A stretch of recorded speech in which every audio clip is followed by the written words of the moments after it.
जय श्री राम दोस्तों, जय हिंद। दोस्तों, आज हम एक ऐसे विषय पर चर्चा करेंगे जिसने पूरे भारत में भूचाल ला दिया है। पूरे भारतवर्ष में एक डिबेट खड़ा हो गया है। तो वह विषय क्या है, आइए जानने का प्रयास करते हैं। वस्तुतः national Board of Examination in Medical sciences ने एक नोटिफिकेशन निकाला है और इसी नोटिफिकेशन के तहत उसने नीट पीजी 2025 में एडमिशन के लिए मार्क्स को कट ऑफ को रिवाइज किया है। और जो रिवाइज कट ऑफ है उसने एक बहुत बड़ा डिबेट खड़ा कर दिया है। दोस्तों, आपको यह जानकर हैरानी होगी कि जो रिवाइज कट ऑफ है वो -40 मार्क्स है। आप कल्पना कीजिए कि जिस नीट पीजी के तहत विद्यार्थी एक स्पेशलाइज्ड डॉक्टर बनते हैं, उस स्पेशलाइजेशन का कट ऑफ कितना है? -40। तो अब यह जानने का प्रयास करते हैं कि आखिरकार पूरे देश में यह इतना बड़ा हॉट टॉपिक कैसे बना हुआ है। पूरे देश में यह इतना बड़ा डिबेट का टॉपिक कैसे बना हुआ है। तो दोस्तों, पिछले 13 जनवरी को national Board of Examination in Medical sciences ने कट ऑफ रिवाइज किए थे और उसी का उसने नोटिफिकेशन पब्लिश किया था। उस नोटिफिकेशन के तहत जो अलग अलग कैटेगरीज के लिए जो उसने परसेंटाइल दिए हैं और कट ऑफ स्कोर दिए हैं, उसने उस नोटिफिकेशन में पब्लिश किया था। So according to the notification published by National Board of Examination in Medical Sciences for NEET PG for EWS general category, the revised minimum qualification criteria is 7 percentile and the revised cut-off score is 103 out of 800। मतलब EWS general category के लिए जो minimum qualification criteria है वो 7 percentile है और score 103। 800 में 103 आप लाएंगे तो आपका सिलेक्शन हो जाएगा। वहीं SC ST OBC के लिए जो रिवाइज्ड मिनिमम क्वालिफिकेशन है वो है 0 परसेंटाइल और रिवाइज्ड कट ऑफ स्कोर है -40। The revised cut off score is -40 for SC ST and OBC candidates. -40 marks सुनकर क्या आपके पैरों के नीचे से जमीन नहीं खिसक गई? आप कल्पना कीजिए, यह एक स्पेशलाइज्ड फील्ड है, डॉक्टर का फील्ड है और उसमें कट ऑफ कितना? -40। कैसे डॉक्टर बनेंगे ये? और डॉक्टर बन भी गए तो ये करेंगे क्या? मतलब -40 लाने के लिए कितनी मेहनत करनी पड़ती है आपको पता है? आप अगर पूरा प्रश्न पत्र छोड़ भी दें तो भी आपको 0 मार्क्स आ जाएगा, तो भी आपको 0 मार्क्स आ जाएगा। आपने अगर एक भी अटेम्प्ट नहीं किया तो भी आपको 0 मार्क्स आ जाएगा।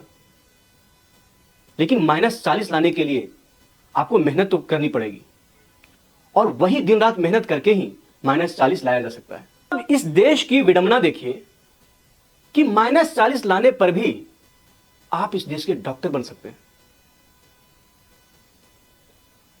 और फिर आम नागरिक का आप उपचार कर सकते हैं, इलाज कर सकते हैं। अब हमारा थिंकिंग सोचिए, हम लोग का जो एक आम पर्सपेक्टिव है कि पूरे भारत में कोई भी नहीं चाहेगा कि जो -40 लाया है उससे वो अपना, जो डॉक्टर -40 लाया है उससे वो इलाज कराए। लेकिन सभी यह चाहेगा कि उसका बेटा या बेटी को अगर -40 आ रहा है तो वो डॉक्टर बन जाए। मतलब कितना बड़ा वैचारिक दोगलापन है ये, यह कितनी बड़ी विडंबना है। इस देश का यह दुर्भाग्य ही है कि -40 लाने वाले छात्र भी डॉक्टर बन पा रहे हैं। एक कैंडिडेट -10 नंबर लाता है और -10 नंबर लाने के बावजूद वो मैथ का टीचर बनता है। और ये बात है RPSC एग्जाम राजस्थान की, राजस्थान पब्लिक सर्विस कमीशन। मतलब जो टीचर स्वयं -10 ला रहा है और वही क्या बन रहा है? मैथ्स का टीचर। मतलब आप कल्पना कीजिए कि वो क्या पढ़ाएगा अपने विद्यार्थियों को, वो अपने स्टूडेंट्स को वो क्या शिक्षा देगा। और इस देश का दुर्भाग्य ही देखिए कि किस तरह की व्यवस्था बन गई है कि आप ज्यादा इसमें कुछ कर भी नहीं सकते हैं। -10 नंबर लाने वाला मैथ का टीचर बन रहा है, -40 अंक लाने वाला डॉक्टर बन रहा है, इंजीनियर बन रहा है। The concerning point is NEET PG is not an ordinary examination, it's not an ordinary school examination, it's not an ordinary college examination, but NEET PG is the benchmark for creating future doctors. ये एक doctor का exam है, ये कोई school college का exam नहीं है। और जो -40 मार्क्स लेकर डॉक्टर बन रहे हैं, उनसे आप क्या अपेक्षा करेंगे? NEET PG examination defines the medical standard of the country, but the medical standard of the country has been lowered so low that even candidates getting -40 are selected for becoming future doctors. This is the unfortunate condition of this country. How come a candidate getting -40 marks can become a specialized doctor? Just think of it. और कभी आप ऐसा चाहेंगे कि आप उस doctor से अपना इलाज कराएं, आप उस डॉक्टर से अपना उपचार कराएं जिसने -40 मार्क्स लाया हो? क्या आप अपने बच्चों को ऐसे टीचर के पास भेजेंगे जो -10 मार्क्स लाकर के टीचर बना हो? नहीं भेजेंगे। लेकिन इस देश का दुर्भाग्य देखिए कि ऐसे कैंडिडेट, कोई टीचर बन जाता है, कोई डॉक्टर बन जाता है, कोई इंजीनियर बन जाता है, कोई साइंटिस्ट बन जाता है। अब देखिए कि ये -40 मार्क्स का जो प्रावधान किया गया, इसके डिफेंस में भी बातें आ गई है कि नहीं 9,000 सीटें, नहीं 18,000 सीटें खाली थी, उसको भरने के लिए ऐसा किया गया। तो 18,000 सीटें खाली थी, क्या कूड़ा करकट को डाल दोगे? क्या कूड़ा करकट को उठा करके डॉक्टर बना दोगे? मतलब किस तरीके का विचित्र बात यहां पे हो रहा है कि these fields are less opted. ये फील्ड बहुत महंगा होता है, कोई इसको ऑप्ट नहीं करते हैं, और इसके लिए इंफ्रास्ट्रक्चर बनाया गया है, तो उसी चीज को भरने के लिए हम ऐसा कर रहे हैं। अरे भाई, तो उस चीज को भरने के लिए ऐसा करें तो क्या किसी को उठा करके बैठा दो डॉक्टर बनने के लिए? और फिर वो डॉक्टर बन भी जाएगा तो क्या करेगा? अब दूसरी बात जो डिफेंस में कही गई कि no, those students who are appearing for this counselling have completed their MBBS. तो यार एमबीबीएस पूरा करके कोई -40 नंबर कैसे ला सकता है? मतलब इनको ऐसी डिफेंस देने में तनिक भी लज्जा नहीं आती है। इन्होंने अपनी आत्मा को गिरवी रखा है क्या? इन्होंने अपनी आत्मा को बेच दिया है क्या? कि एक तो ऐसा डिसीजन लाते हैं और उस डिसीजन के पीछे फिर डिफेंस भी करते हैं। एक तो ये हास्यास्पद और बेहद गंभीर नोटिफिकेशन लाते हैं और नोटिफिकेशन लाकर इस तरह का डिफेंस भी देते हैं। मतलब मैं आपको पढ़ के सुना रहा हूं। Officials, however, justified the decision as necessary to fill over 9,000 vacant PG seats left unoccupied after 2 rounds of counseling. According to a TNN report, India has 65,000 to 70,000 postgraduate medical seats and leaving 1,000 vacant. They argue would weaken teaching hospitals and strain healthcare delivery, particularly in government institutions that rely heavily on resident doctors. तो अगर इतनी सीटें खाली हैं तो किसी को भी उठा करके बैठा दोगे क्या? और वो भी स्पेशलाइज्ड डिग्री के लिए? ये कोई बच्चों का खेल चल रहा है क्या? और जो तुम लोग इन लोगों को बिठा रहे हो, क्या तुम लोग इन डॉक्टर से क्या अपना इलाज करवाओगे? दूसरी बात, national Board of Examination in medical sciences officials argue that NEET PG is primarily a ranking exercise for doctors who have already cleared MBBS. Who have already cleared MBBS. आप सोचिए कि कैसी बातें कर रहे हैं ये। You can't afford to let 9,000 to 10,000 PG seats go a waste. If you can't afford to let 9,000 to 10,000 seats go a waste, then why are you putting the waste in the seat? और यह बात सिर्फ doctors के लिए नहीं है दोस्तों, यह बात सिर्फ मेडिकल साइंस के लिए भी नहीं है, यह उन सभी फील्ड के लिए है जो किसी न किसी रूप से हमारे जीवन को अफेक्ट करते हैं, हमारे लाइफ को अफेक्ट करते हैं। एक आर्गुमेंट यह दिया जा रहा है कि -40 लाकर जो डॉक्टर बनेंगे वो हमारे जिंदगी के साथ खिलवाड़ कर सकते हैं। यह जीवन और मौत का प्रश्न है। भाई कहां पर जीवन और मौत का प्रश्न नहीं है? क्या जो पायलट जहाज उड़ा रहा है वहां पर 200, 250, 500 यात्रियों का जीवन और मृत्यु का सवाल नहीं है? या फिर एक इंजीनियर जो 40, 50 या 100 मंजिला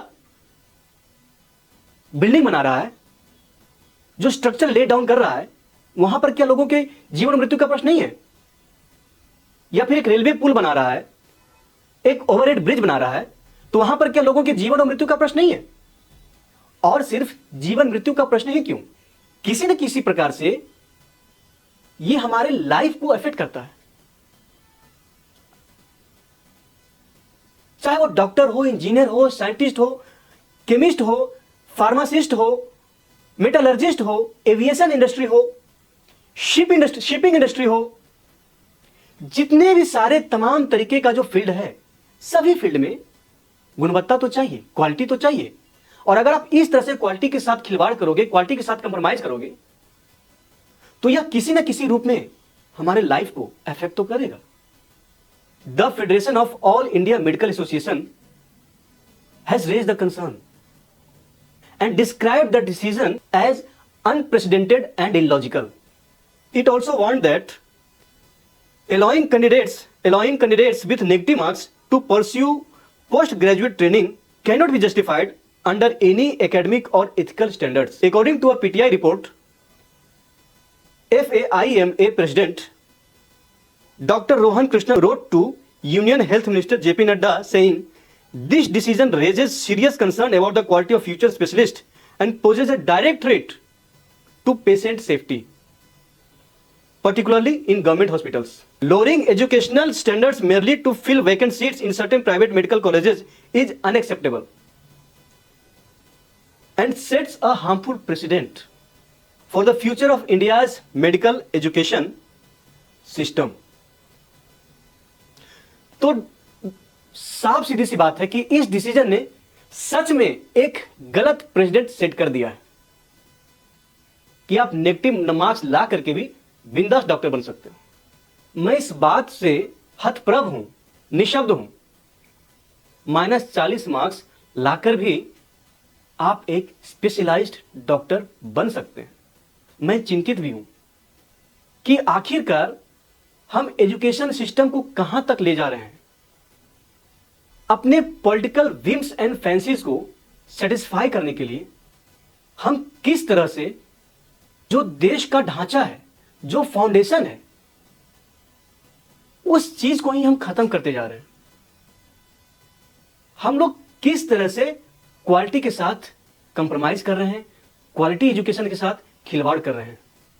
मेरा मानना है कि एक क्वालिफाइड डॉक्टर, एक क्वालिटी डॉक्टर अच्छा है हजारों अनक्वालिफाइड डॉक्टर्स के मुकाबले, क्योंकि हजारों अनक्वालिफाइड डॉक्टर्स आपके जीवन के साथ खेल सकते हैं, लेकिन एक क्वालिफाइड डॉक्टर्स आपके जीवन के साथ कभी भी खिलवाड़ नहीं कर सकता है। सामाजिक न्याय के नाम पर कुछ भी हो रहा है, और यह कहां तक जाकर के रुकेगा? और यह कैसा सामाजिक न्याय है जहां पर आप ऐसे डॉक्टर्स बना रहे हैं जो खुद अपने प्रोफेशन के साथ न्याय नहीं कर सकते हैं, क्योंकि वो उसके लिए क्वालिफाइड ही नहीं है। वो अपने पेशेंट्स के साथ क्या न्याय करेंगे? कुछ कुछ ऐसे ऐसे लॉजिक सुनकर के दिमाग बिल्कुल बैठ जाता है कि these are the less opted seats, these are the vacant seats. अरे भाई, मान लीजिए डेंटिस्ट में सबसे कम कट ऑफ जाता है, तो क्या ऐसा ही कोई बन जाएगा डेंटिस्ट? क्या उसके लिए स्किल सेट तो चाहिए, उसके लिए पढ़ाई तो करना होगा, उसके लिए प्रॉपर ट्रेनिंग तो चाहिए। किसी भी फील्ड में आप जाइए, वहां पर स्किल तो चाहिए, रिसर्च चाहिए। और ठीक इसी प्रकार जो एनाटॉमी है या फिजियोलॉजी है, तो क्या एनाटॉमी या फिजियोलॉजी में पढ़ाई करने की कोई आवश्यकता नहीं है? जब आप जानते हो, जब आप जानोगे किसी भी XYZ के बारे में कि ये जो मैथ का टीचर है -10 नंबर लेकर के मैथ का टीचर बना है, तो क्या आप उस मैथ टीचर के पास पढ़ने के लिए जाओगे या अपने बच्चों को भेजोगे? नहीं भेजोगे। मैं कहता हूं नहीं भेजोगे। आप भी चाहोगे कि जो टीचर 100 में 90 नंबर ला करके, 99 नंबर या 100 में 100 नंबर ला करके जो टीचर बना है, मैं अपने बेटे को या बेटी को उसी टीचर के पास पढ़ाना चाहूंगा। या फिर जब आप जानोगे कि ये जो डॉक्टर है he has top the AIIMS examination, या फिर जिसने एम्स में नंबर 1 रैंक लाया था, आप उसी डॉक्टर के पास जाना चाहोगे। क्या आप जानते हुए भी कि इस पर्टिकुलर डॉक्टर ने अपने एंट्रेंस एग्जाम में -40 मार्क्स लाया था, यह जानकर आप उस डॉक्टर के पास जाओगे? नहीं जाओगे। तो फिर आप कैसे इस बात को सपोर्ट कर सकते हैं कि यह तो एक सामाजिक न्याय है? आप कैसे इस बात को सपोर्ट कर सकते हैं -40 नंबर लाकर डॉक्टर बनाने का ये जो सरकार का फैसला है सही फैसला है? आप कैसे इस बात को सपोर्ट कर सकते हैं कि कोई -40 लाए और स्पेशलाइज्ड डॉक्टर बन जाए और वो स्पेशलाइज्ड डॉक्टर बनकर हमारा और आपका उपचार करे, इलाज करे, सर्जरी करे, ऑपरेशन करे? यह प्रश्न मैं आपके ऊपर छोड़ता हूं कि इस तरह के जो फैसले लिए जा रहे हैं, इस तरह का जो निर्णय लिए जा रहे हैं, क्या यह हमारे देश के लिए, हमारे समाज के लिए, एजुकेशनल स्टैंडर्ड्स के लिए, मेडिकल स्टैंडर्ड्स के लिए सही है? और इस प्रकार -40 मार्क्स लाकर भी थोक मात्रा में डॉक्टर्स बनाकर क्या यह हमारे देश के लिए, देश के भविष्य के लिए सही है? निर्णय आपको करना है। जय श्री राम, नमस्ते।